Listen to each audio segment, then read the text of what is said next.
बार फिर रुक करेंगे वाराणसी का, जहां पर प्रधानमंत्री नरेंद्र मोदी ने कई विकास कार्यों की सौगात दी है और अब जनसभा को संबोधित कर रहे हैं। और मां गंगा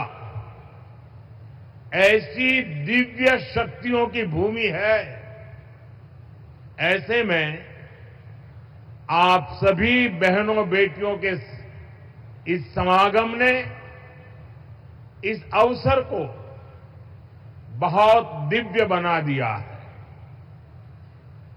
हम काशी के इस भूमि पर आप सब माई बहन के, काशी के बिटियन के प्रणाम करत है।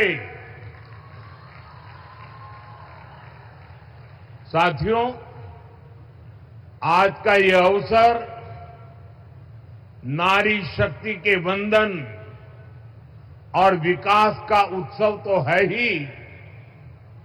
थोड़ी देर पहले ही यहां हजारों करोड़ रुपए के प्रोजेक्ट का शिलान्यास और लोकार्पण हुआ है।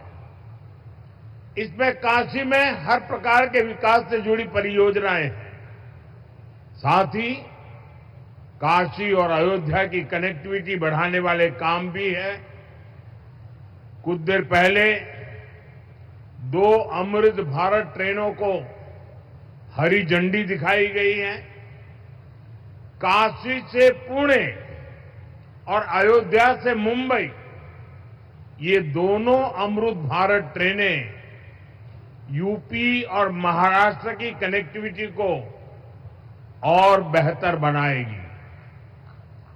अब मुंबई पुणे सहित पूरे महाराष्ट्र के लोगों को अयोध्या धाम और काशी विश्वनाथ धाम पहुंचने का एक और आधुनिक विकल्प मिल गया है।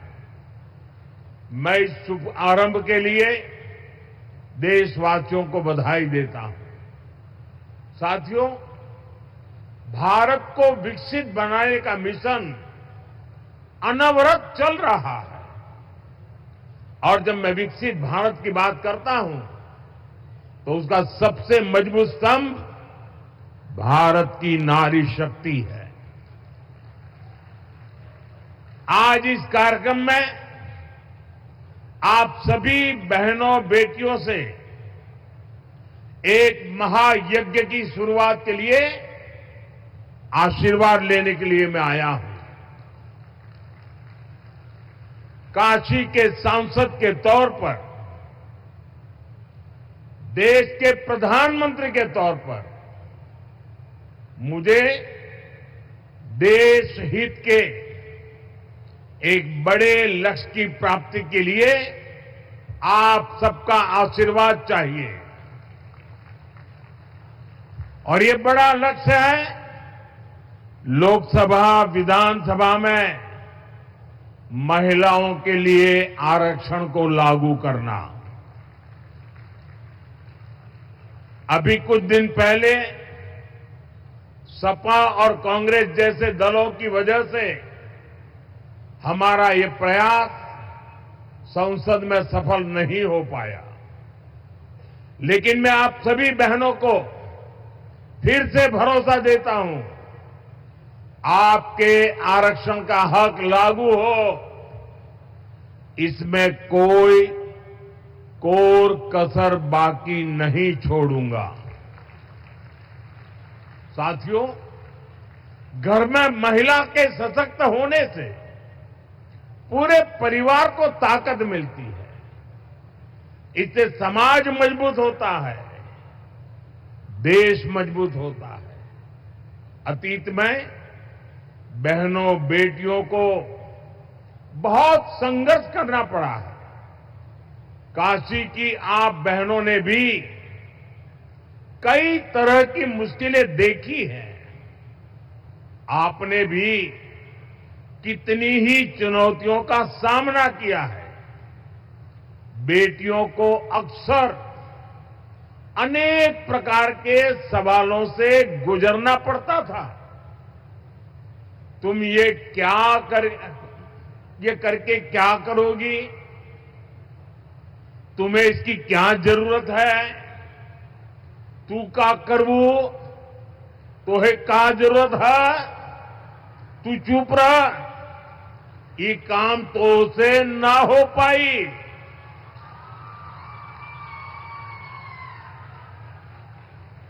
और कई बार तो सवाल भी नहीं पूछे जाते थे, सीधे फरमान सुनाया जाता था, ये तुम्हारे बस का काम नहीं है। साथियों, ऐसी परिस्थितियां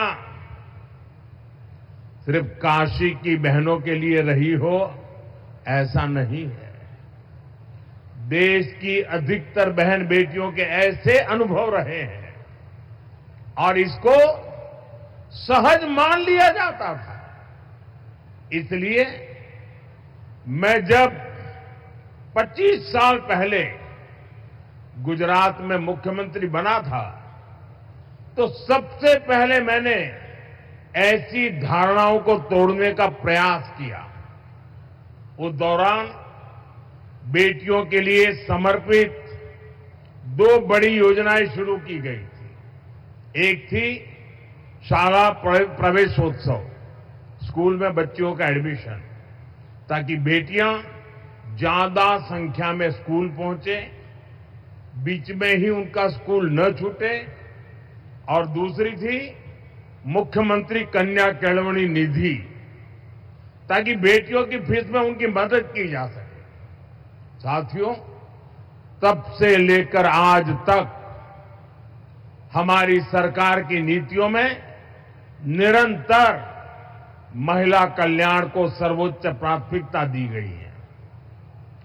2014 में आपने हमें सेवा का अवसर दिया तो देश में 12 करोड़ से ज्यादा शौचालय बने, इज्जत घर बने, 30 करोड़ से ज्यादा बहनों के बैंक खाते खुले, 2.5 करोड़ से ज्यादा घरों में बिजली का कनेक्शन दिया गया, 12 करोड़ से ज्यादा घरों में नल से जल पहुंचाया।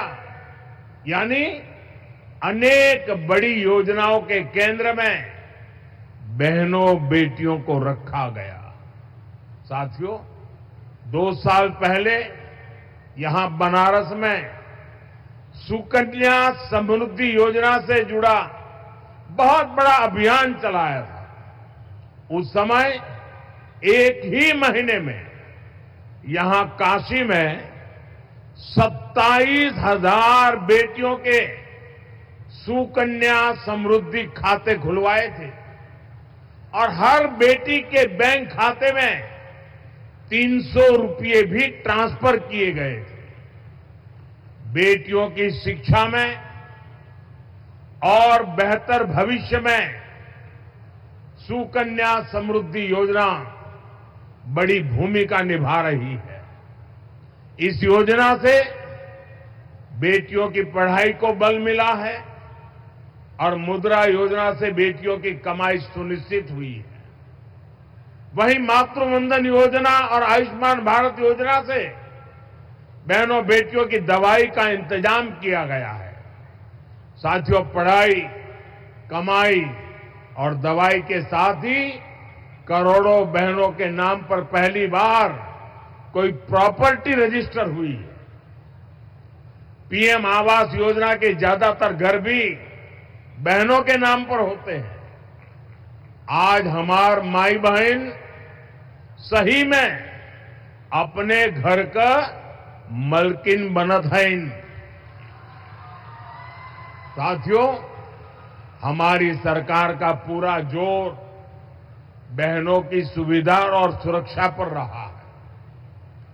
यही 2 चीजें हैं जो सशक्तिकरण की नींव मजबूत करती है। आपने यहां यूपी में अपनी आंखों के सामने हालात बदलते देखे हैं। कुछ साल पहले तक जब यहां समाजवादी पार्टी की सरकार थी तो यूपी में बेटियों का घर से बाहर निकलना भी मुश्किल हो गया था। लेकिन अब बीजेपी सरकार में बेटियों के विरुद्ध गलत सोच रखने वाला अच्छे से जानता है कि उसका अंजाम क्या होगा। साथियों, भारतीय न्याय संहिता ने भी बहनों बेटियों को सुरक्षा का नया भरोसा दिया है। इसके तहत महिलाओं के विरुद्ध गंभीर अपराधों में तेजी से फैसले आने लगे हैं। इसी